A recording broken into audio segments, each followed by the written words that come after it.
नाज़रीन, खैरपुर में शहीद ज़ुल्फ़िकार अली भुट्टो के नाले से मंसूब वॉलीबॉल फाइनल मैच खैरपुर ऐं दादू ज़िले के टीमन के विच में थी। फाइनल मैच जो मेहमान खास ASP city doctor Mohammad Imran Khan ऐं अंजुमन ताजरान जो सरपरस्ते आला लाला फुरकान शेख हुआ। तस्नीर लाइ पेश आहे वकार मंगी जी रिपोर्ट। आज जो वॉलीबॉल टूर्नामेंट थी रहा है। वॉलीबॉल टूर्नामेंट जो फाइनल खैरपुर है दादू के टीम के विच में थी रहा है।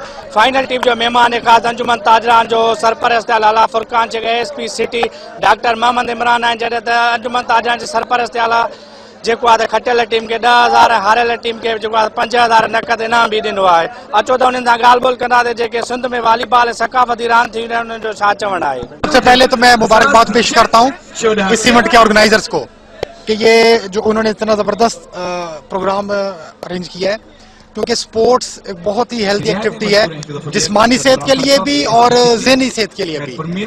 और हमारे माशरे के अंदर जो हमारी नौजवान में इतना टैलेंट मौजूद है, तो बजाय कि वो गलत जगह पे जाके इस्तेमाल हो, तो हमें कोशिश करनी चाहिए कि इस तरह के हेल्दी एक्टिविटीज़ में हो।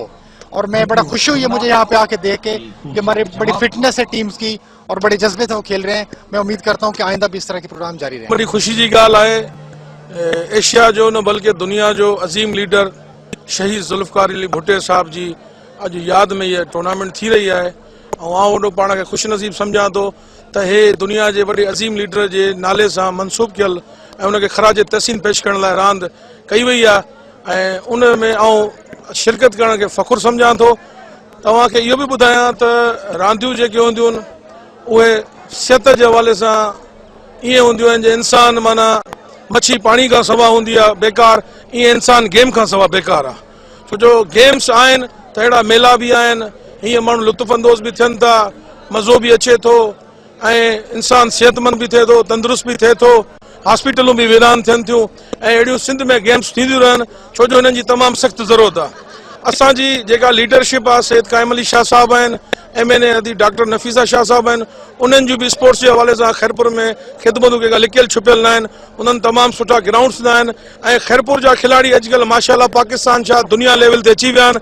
छो जो रांदियूं असांजी सिंध जी सुञाण आहिनि ऐं असां हिन जे करे पाकिस्तान में सुञाता वेंदा आहियूं ऐं ख़ुसूसन कल्चर के हवाले से ऐं असांजी जेका पहचान आहे इन्हनि गेमुनि जे हवाले से आहे, जंहिंमें वंजवटी आहे, कोडी कोडी आहे, मल प्रोग्राम आहे, ख़ुसूसन जेका वॉलीबॉल आहे ऐं माशाअल्लाह वो प्रोग्राम खैरपुर में थींदा रहनि था। असां उन्हनि में भरपूर किरदार अदा कयूं था ऐं इंशाअल्लाह कंदा रहंदासीं ऐं इन रांदि खे वधाइण जे लाइ असां हिन में भरपूर किरदार। जे शख्सियत टूर्नामेंट लाथी हुई आहे उहा हिकिड़ी मशहूरु मोरू शहीद ज़ुल्फ़िकार भुट्टो, वॾी ख़ुशी आहे असांखे। बाल जेका आहे शहीद ज़ुल्फ़िकार भुट्टो जे नाले सां मनसूब कई वई आहे, जंहिंमें असांजा सरपरस्त लाला फुरकान साहब जन महिमान ख़ास आहिनि ऐं SP साहब जन आहिनि।